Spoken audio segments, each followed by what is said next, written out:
Episode kali ini didedikasikan untuk memberitahu kita para penonton kalau misalnya Reirin di dalam tubuh Shukagetsu itu determination, ketulusan, dan keseriusan tuh bener-bener sekuat itu. Jujur gue udah mulai empati sama si Shukagetsu terkait penderitaan dia ya sebelum diambil sama Shuklen dan pada akhirnya jadi seperti sekarang. Gue gak terlalu suka sebenarnya sama pangeran masih, tapi ya setidaknya dia udah mulai bertindak lah dan udah mulai menganggap kayak misalnya wah ini Shukagetsu yang sekarang ini alias dia Reirin itu bukan orang biasa nih, jadi dia pengen membantu lah setidaknya. Hai, balik lagi dengan gue Mikael Effendi di pembahasan Touga yang Villainous episode 6. Dan ya, tanpa berlama-lama lagi langsung aja kita mulai pembahasannya, karena pembahasan episode kali ini lebih nyantai sebenarnya dibanding episode sebelumnya, tapi tetap banyak sekali hal-hal menarik yang pengen gue bahas. Kita mulai videonya.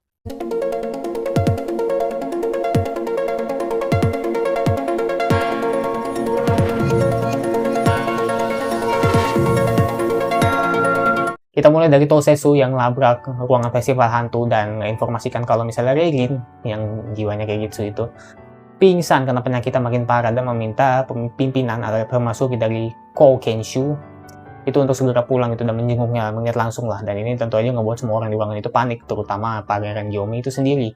Setelah adu argumen terkait kalau misalnya Koukenshu itu permaisurinya tuh mempercayai Reirin kalau misalnya dia bertahan, tapi kalau nggak bertahan ya udah.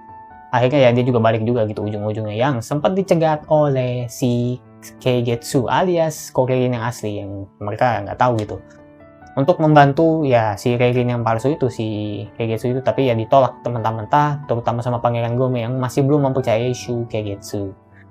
Dan permaisuri lainnya Koukenshu itu awalnya menolak dan pada akhirnya ya memberikan kesempatan dengan meminta Shukagetsu itu memanah menggunakan busur penangkal dengan elemen air, yang dimana dia memberikan kesempatan ini untuk mendapatkan kepercayaan mereka, bukan ngebantuin langsung si Reirin alias si Keigetsu yang lagi sakit itu. Ya agak disayangkan, tapi ya udah gitu, si Reirin yang dalam tubuh Keigetsu itu ya senang-senang aja dan bahkan menganggap ini sebagai tantangan yang luar biasa kuat gitu. Dan diminta memanah semalaman sebelum diri mendoakan si Reirin agar ketulusannya itu bisa diterima gitu, dan ya dia dan hasilnya ya sesuai dugaan, kita nggak perlu pertanyakan lagi apa hasilnya itu bagaimana.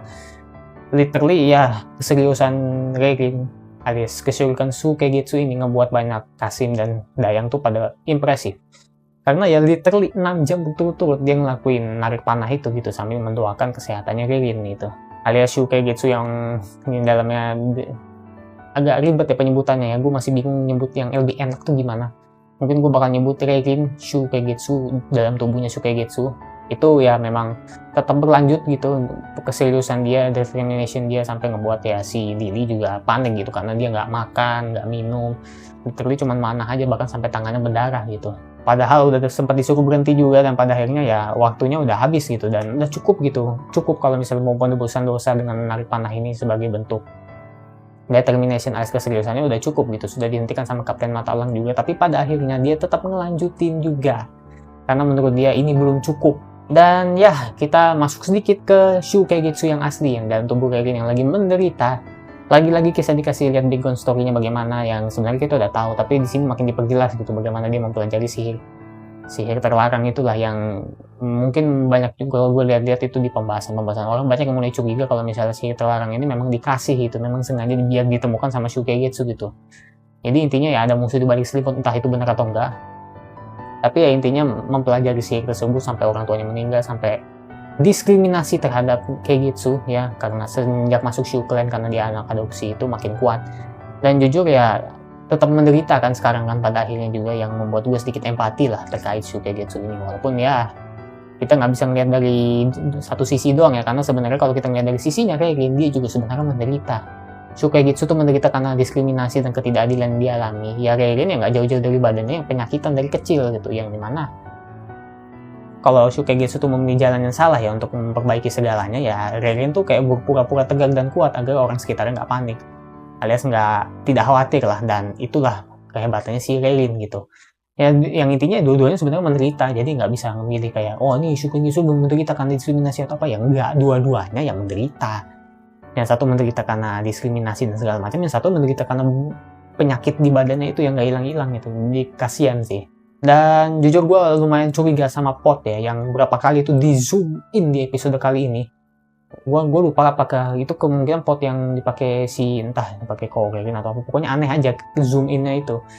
Dan kayaknya ada hubungannya sama sihir terlarang, yang dimana kayaknya sihir terlarang itu lumayan kuat dan mulai menggerogoti jiwa Shu Keigetsu ya di dalam tubuh Reirin.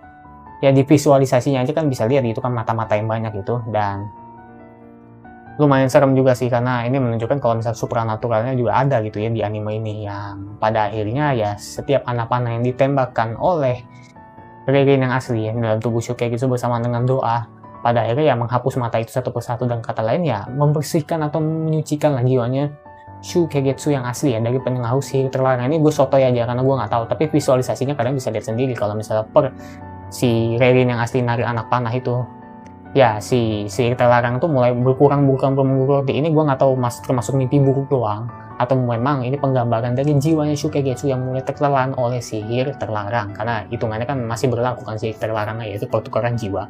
Dan ya episode kali ini lumayan banyak sebenarnya poin-poin penting yang gue nggak bisa bahas sekaligus karena gue takut kepanjangan kayak video-video sebelumnya.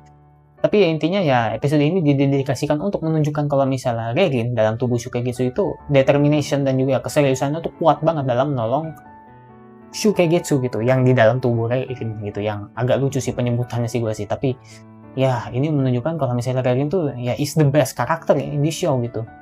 Walaupun memang template dan generic banget karakter baik kayak begini gitu, kayak wah kamu orang baik tapi dianggap villainous, memang kontradiktif banget gitu ya. Kalian sudah lumayan generic lah, tapi ya inti dari show ini alias acara atau series ini ya menyampaikan kalau misalnya ya mau bagaimanapun juga Reirin ya tetap Reirin gitu, walaupun dalam tubuh yang berbeda. Itu yang pengen disampaikan. Dan juga episode ini mendedikasikan juga kepada kita kalau misalnya Pangeran Gyome itu masih nggak ngerti sama sekali, masih dalam tahap bingung gitu mau melihat keadaan seperti ini gitu, dimana Reirin yang mulai berubah gitu ya, penyakitnya juga makin parah, dan Shu Keigetsu yang makin lama tuh makin bikin dia tuh selain berdebar-debar juga makin bikin dia kayak penasaran sebenarnya siapa sih yang di hadapan gue ini.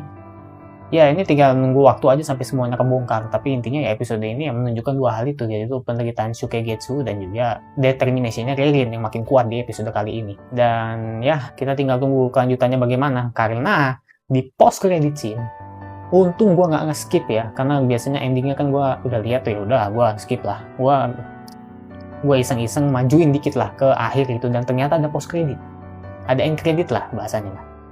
Dimana setelah end credit itu ada bagian dimana Reirin yang dalam tubuh Shu Keigetsu itu udah dibawa lah ke gubuknya dia tuh, rumah dia yang udah ancur-ancuran itu, yang bekas apa sih kalau nggak salah lumbung makanan itu ya.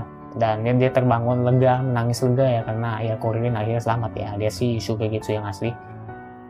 Tiba-tiba Tosetsu datang bawa lilin gitu, menjenguk lah bahasa kasarnya lah ya. Dan ya di sini si Tosetsu lumayan terharu karena pada akhirnya dia mulai menyadari kalau misalnya Shu Keigetsu yang di hadapan dia adalah Reirin yang asli. Taunya dari mana ya, dari pergerakan dia selama ini, terutama ketika dia melakukan ini seperti biasa ya, dan manggil dari Tosetsu ke Tosetsu sama ya, dia udah mulai sampai nangis gitu, dengan membuktikan kalau misalnya mungkin ini adalah orang pertama yang menyadari kalau misalnya ya ini Reirin gitu. Tapi sebagai orang dekatnya Reirin ya Tosetsu ya, sebelum pertukaran jiwa ini terjadi harusnya nggak butuh waktu lama buat dia menyadari kalau misalnya ini Reirin gitu. Beda sama Lily yang memang nggak pernah dekat sama Reirin, jadi dia nggak tahu kalau misalnya kelakuan Shu Keigetsu yang kayak begini tuh ya basically kelakuan Reirin gitu. Ini menarik karena dengan begini membuka potensi baru untuk episode ke depannya tuh bakal makin gimana, dan apa yang bakal dilakukan Tosetsu setelah ini, setelah dia mulai menyadari kalau misalnya Shu Keigetsu itu adalah Reirin tuh apa yang bakal dia lakuin gitu. Karena seperti yang kalian tahu pastinya dia lumayan kena mental, karena berapa kali dia pengen ngehabisin Keigetsu, karena setelah ya kasarannya begitulah, setelah festival bintang itu ya yang di episode awal-awal. Jadi ya gue gak sabar nunggu kelanjutan episode bagaimana. Episode kali ini tetap ya gue gak tahu lagi mau ngomong apa karena ya sepik itu, lebih slow, lebih santai, tapi ya kalian dapatlah apa yang diinginkan penulisnya di episode kali ini, itu menunjukkan beberapa perspektif berbeda, terutama Reirin yang memang seriusannya dia, ketegarannya dia dalam hal apapun. Pertukaran jiwa nggak bikin dia murung, dan ketika dia masih di tubuh aslinya pun nggak bikin dia tuh kayak malas-malasan. Dia walaupun sakit tetap berusaha untuk tidak membuat orang-orang di sekitarnya khawatir. Sekian dari gua untuk pembahasan Talk I Am Villainous episode 6 kali ini. Sampai jumpa di episode berikutnya. Gua nggak sabar banget. Kalau itu minggu malam ya biasanya ya, sekitar jam 7-an kalau nggak salah, kalau di platform yang gue tonton ya. Jadi ya udah, sampai jumpa di episode selanjutnya. Bye bye.